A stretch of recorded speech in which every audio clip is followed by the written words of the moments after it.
So what's better, a JetPROP with a Dash 21, a Dash 34, or a Dash 35 engine? Lots to think about. Let's talk about it here with Deanna. Thanks for joining me to talk about JetPROPs for a little while. Yeah, my favorite. Yeah, to talk about jet. Yeah, well, it's my favorite. I know. It's one of my. Yeah, the JetPROP is one of my favorites, and this is a nuanced thing about the JetPROP. Yeah, absolutely. No, definitely worth noting the difference because a lot of people assume the Dash 21 is an inferior JetPROP.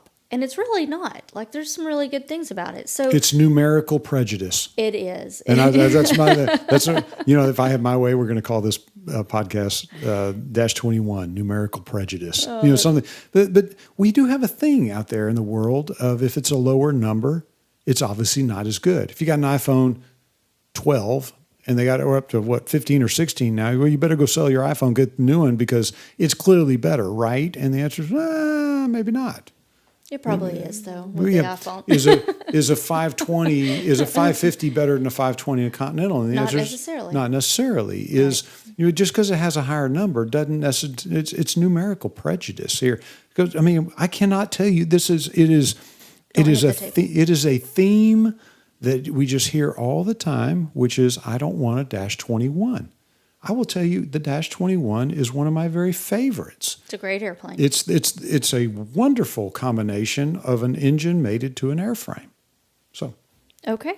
So what are some of the good things about the Dash 21? Let's talk about these differences. Before we talk about that, can we go back to what was Rocket Engineering actually thinking about this whole thing? Yeah. Let's give us the history. So if you go back to this, Rocket Engineering came up with the JetPROP, and their original plan was to come up with a Dash 34, which would be the DLX, and the Dash 21, which is the DL. I don't know what the deluxe and a little, maybe not quite deluxe. I don't know what they were. I don't know what they were thinking as far as that's concerned. But the idea of if you went to Darwin Conrad and Rocket Engineering and you came to them and they basically you had an option, Dash 21 or Dash 34. Which one do you want? Do you want a cheaper version or the more expensive version? And basically, the Dash 21 was sold at about an $80,000 less entry fee. Back then it was like $520,000 for a conversion. It is. It's $80,000 is a big number. Yeah. You could basically back in the early 2000s, late 1990s, you could get a conversion for like $520,000 for a Dash 21 or $600,000 for a Dash 34, and eventually became a Dash 35. And you had an option, and a lot of people went for the Dash 21. But again, numerical prejudice jumps in the game, and people started saying, well, if it's only $80,000, I'll go for the better one. And most people didn't even understand what it was. All they knew was that this one went faster and this one went slower. But not by much. And there's the point. It's not, and the fuel burn's different too. So if you look at it, they're all these engines are PT6 dash something, and the dash something basically talks about how big the hole is that lets the air come into the engine, and how easy does it breathe. In other words, a bigger engine sucks in more air and an equitable ratio of fuel to go with it. And so if you can suck more air in it and you can burn more fuel means you create more energy. You fly a Black Hawk 300. Mounted onto that bad boy is Dash 67s. Right. Okay.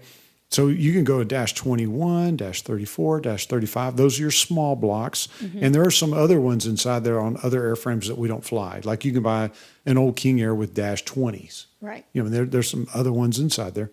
But your Dash 34, 35 was the small block, PT6. And then you go to the medium block, which goes Dash 42. And which is on the Meridian. Yeah, Meridian M600. Some M500, King Airs. Yeah, a bunch of King Air 200s. If you look at what's kind of interesting, if you look at the new M700, is a Dash 52.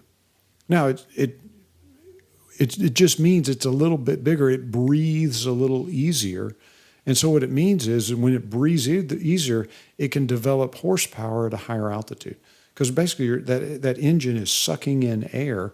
whatever air is available. So if it's low altitude, then that it's sucking in a lot of air because a lot of air is available, and it'll make the rated horsepower. But so if you look at a Dash 21 and a Dash 34 from a late 90s, early 2000s conversion, they both produce 560 horsepower, both of them. So when you roll down the runway, if you had two airplanes and you rolled down the runway and climbed up, they're both going to climb equitably up to the place that the Dash 21 can't suck in as much air. And now that engine is going to be what we call temp limited. In other words, the torque is now going to go down, and the ITT, you're going to be limited by how far you can pull back that engine. And you're temp limited on King Airs as well, aren't you? Sure. So yeah, so most every airplane is that way. And if you look at a Dash 42A that's on the Meridian M500, that engine, it will become torque or temp limited, but what Piper basically decided is we don't want it to ever be torque limited. I mean, we don't ever want it to be temp limited. So they put such a big engine on the airplane, the Dash 42, significantly bigger in weight and volume in every regard than a Dash 34 or 35. But they're also never temp limited. I shouldn't say never. They're rarely. I mean, you got to be really hot to be able to become temp limited. So if you go back to our equation of a Dash 21 or a Dash 34, the Dash 21 will become temp limited at a lower altitude. If you got standard temperatures, in other words, just if you go at ISA, usually the Dash 21, somewhere around 12,000 is going to become temp limited. And a Dash 34 is going to be temp limited at about 18,000. Right. And that doesn't mean you're not still able to climb to those higher altitudes and the same altitudes. It just means you get there a little bit slower because you're going to be producing less torque as you keep those temperatures back. Exactly. But if you think about it, where's all the bumps? Where's all the turbulence happen? Close to the surface. There you go. Where all the thermals are happening. So both a Dash 34 and a Dash 21 are going to roll down the runway. Both of them take off. When you hit 12,000 feet, you're already above most of the bumps most of the time. At that point, your Dash 21 is now temp limited. The horsepower it can create is going to go down as you go up. The Dash 34 is still going to create its 560 horsepower up to about 18,000. And then it's temp limited too and is going to begin to go down. And so when you finally reach your cruising altitude of 270, let's just use that for an example, the Dash 21 is going to have a slower speed because it can't develop the horsepower that a Dash 34 can. So they're both 560 horsepower engines, but up at altitude, the Dash 21 simply can't create that horsepower and is going to cruise slower. And how much slower? Well, most of your Dash 21 JetPROPs are going to cruise at about 243 to 245 knots, kind of dependent upon what your gross weight is. Mm-hmm. Heavier, slower, lighter, faster, but only by a couple knots. So let's just use a good average of 245 knots for Dash 21. Dash 34 is going to create about 258 knots. So you're looking at about 12, maybe 13 knots worth of difference between the two. Right. And, over a 2.5 hour flight, not a huge difference in time, arrival time. Yeah. If you look at both of those, I mean, if you have a 2-hour flight and you got a Dash 21 and Dash 34, you're probably looking at no more than 10 minutes. Yeah. A block to block time. And interestingly, if you look at that block-to-block time, because the Dash 21 sucks in less air, it also burns less fuel. So you have a lower fuel burn. You got a lower fuel burn. But now you got a lower fuel burn for a longer time. And I will tell you, if you have a 2-hour flight in both airplanes, you climb up, the Dash 34 gets there faster, then accelerates faster, goes down at the same speed, because you're going to go down at basically at your limit of speed on the airplane, because you have an artificially low speed in the airplane. In other words, you got a new VMO, which used to be your old VNO when it used to be a piston airplane. So it's green line or green arc, if you want to think of it that way. So the descents are going to be the identical rate on both the Dash 34 and 35. And when you pull, so the Dash on 2-hour flight ish, the Dash 34 is going to show up in 2 hours. The Dash 21 is going to show up in in 2 hours and 10 minutes. When you pull up to the fuel pump, they're going to be about the same because you're going to burn less than the Dash 28, but you're going to burn it a little bit longer. Bottom line, fuel burns aren't going to be significantly different. I would argue it's a little bit better in the Dash 21, but not significant. But you still end up in a place where fuel burn's about the same. Arrival time is just a little bit different. But what should be different is the purchase price. Okay. That $80K that you pay at the very beginning, that ought to flow all the way through. Okay. What about other overhead costs? Same, different? No, different. And this is one of the good parts about this is when you look at the Dash 21, they bolted the Dash 21 on every King Air C90 that was out there. And there's a bunch of other airplanes too, but they made a gob of C90s. And the bottom line is there are a lot of Dash 21s that are out there in the world. So this is a well-known engine. Easy to find parts. Easy to find parts. The overhaul costs of a Dash 21 are significantly less than a Dash 34 or a Dash 42. I mean, by $100,000 or more. I mean, significant number on a Dash 21. So, and the other glory of a Dash 21 is that that engine can be used on any different airplane, or not any, but other different airplanes. So the resale value of a Dash 21 is high. You can find a buyer for it. So the Dash 21 is kind of cool in that respect. Yeah. You can have some lower operating costs. So is there a negative? Yes. What are your negatives? Let's talk about those. All right. So the biggest negative by far, without even a shred of a doubt, is the over torque potential on a Dash 21. Dash 21, make no mistake, there is very little margin in the over torque. Okay, I mean it's both the Dash 34 and the Dash 21 are limited to about 1320-ish, depending upon the installation. It's within 10 torque. I mean, it's very close. But you get up to 1500 on a Dash 21, and you're going to have an over torque that is going to be very expensive. There's just not much margin on an over torque for a Dash 21. Just not much margin whatsoever. And so you can over torque it. One of the glories of a Dash 34 is that you got to get up to like 1970 torque, or a really high number to even enter into. There's basically a torque chart that registers how, did an engine get over torqued or not. And on a Dash 34, you can't even get up there. I mean, it's just really hard to over torque the engine on a Dash 34, but it's really easy on a Dash 21. So if you're flying that, I've heard many horror stories by instructors that didn't know this, instructed in the airplane, client over torqued the engine during training, and they had a $200,000 tear down and reassembly because they had to do an over torque inspection on it. I'm telling you, the Dash 21, this is the one area that every owner and every instructor that's going to teach in these airplanes needs to know. If you're going to teach in a Dash 21, you better respect that over torque. Yeah, it also has slightly lower ITT limits than the 34 and 35. Also, if you're, say, one of a PA46 CFI or ferry pilot hopping between the variants, it's important to note that there's a significant degree difference there between the 34 and 35s on the temperatures as well. Yeah, the Dash 34 is going to be 740 is going to be the book listed highest ITT, and the Dash 21 is going to be 680. Mm-hmm. And there's your difference. And what's important about knowing that is it's not marked. Right. It's not on that instrument gauge. That's right. Well, on a Dash 21 it is, on a Dash 34 it's not. So just for clarity. Interestingly, if you want to know the difference between a Dash 21 and a Dash 34, if you bought a Dash 34 and you wanted to operate it as a Dash 21, just use those temperatures. So fly it at 680 and you got a Dash 21.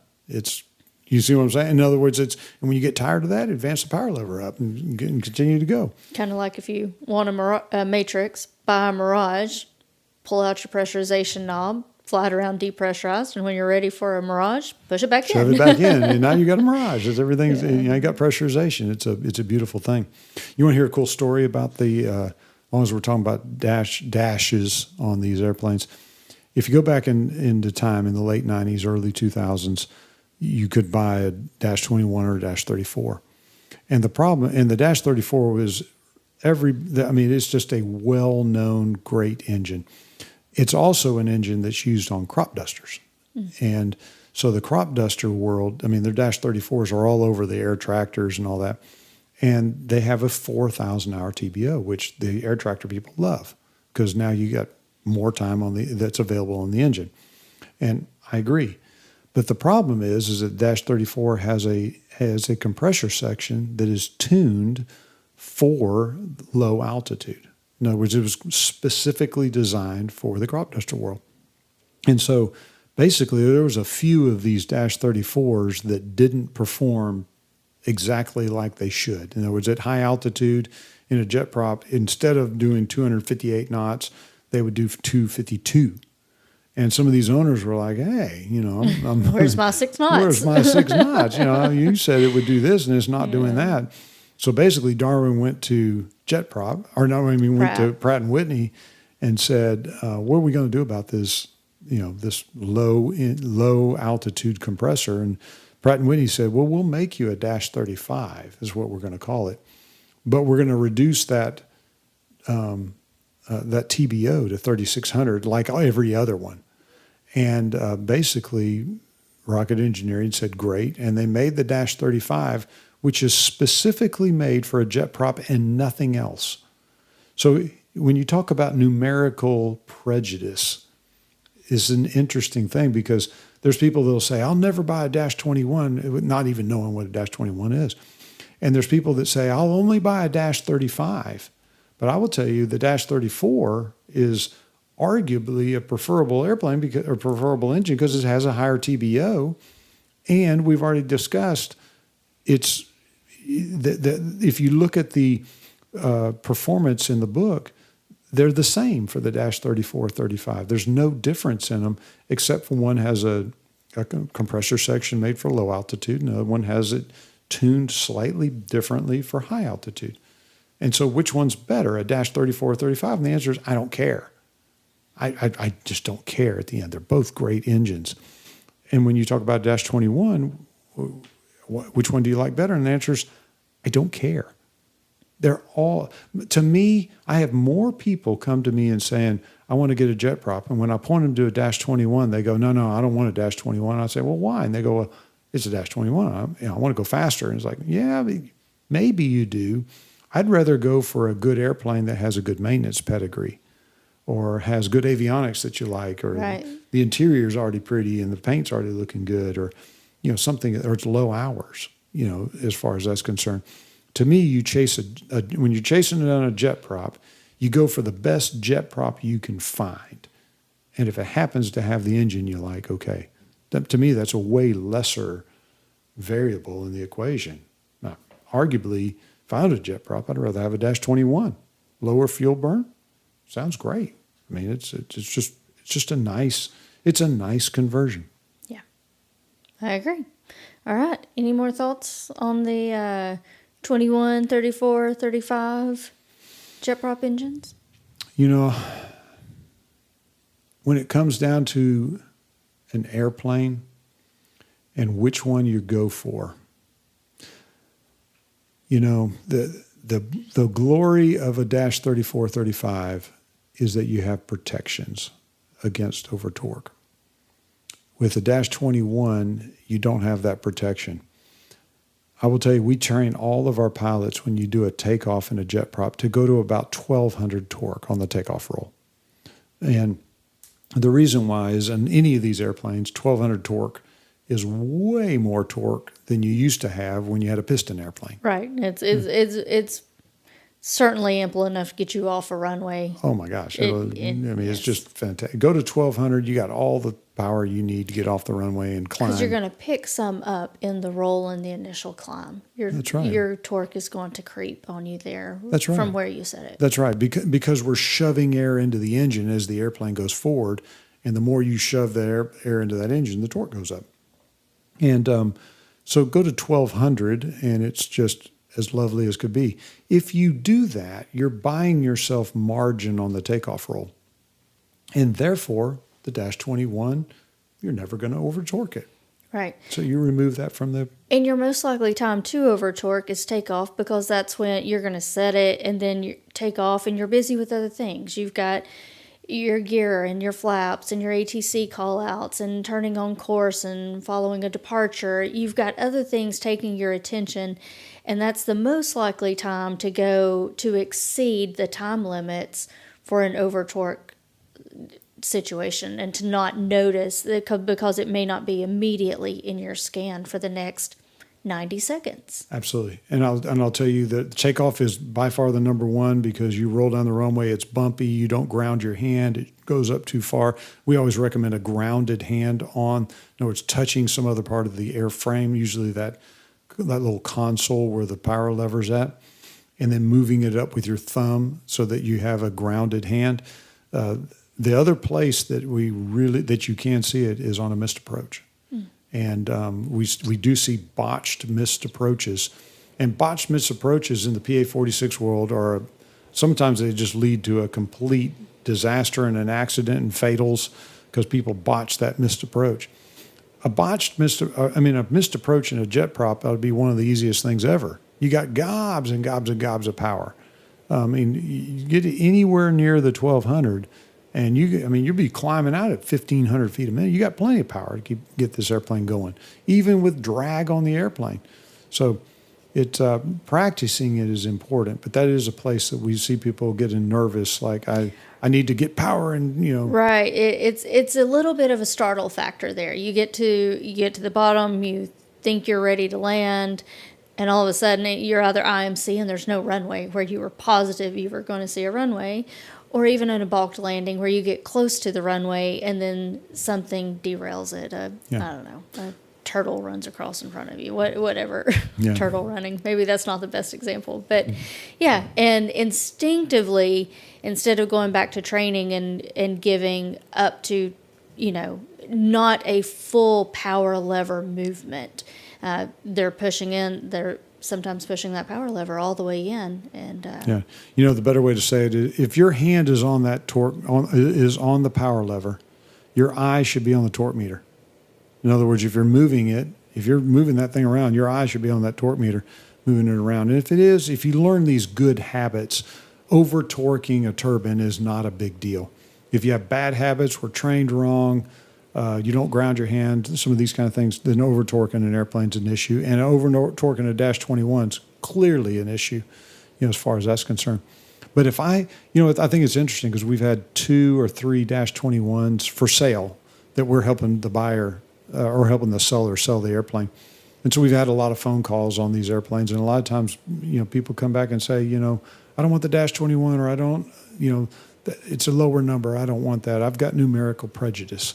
And I can't think of a dumber thing to do, because if you can be one of the people that actually pursues a Dash 21, you end up with a better airplane. It's going to be $80,000 less to start with as compared to a Dash 34 or 35.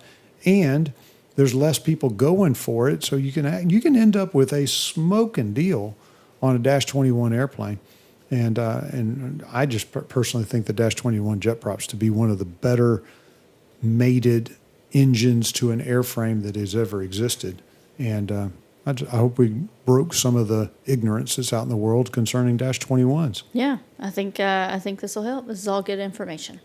Joe Casey and Deanna Casey signing out.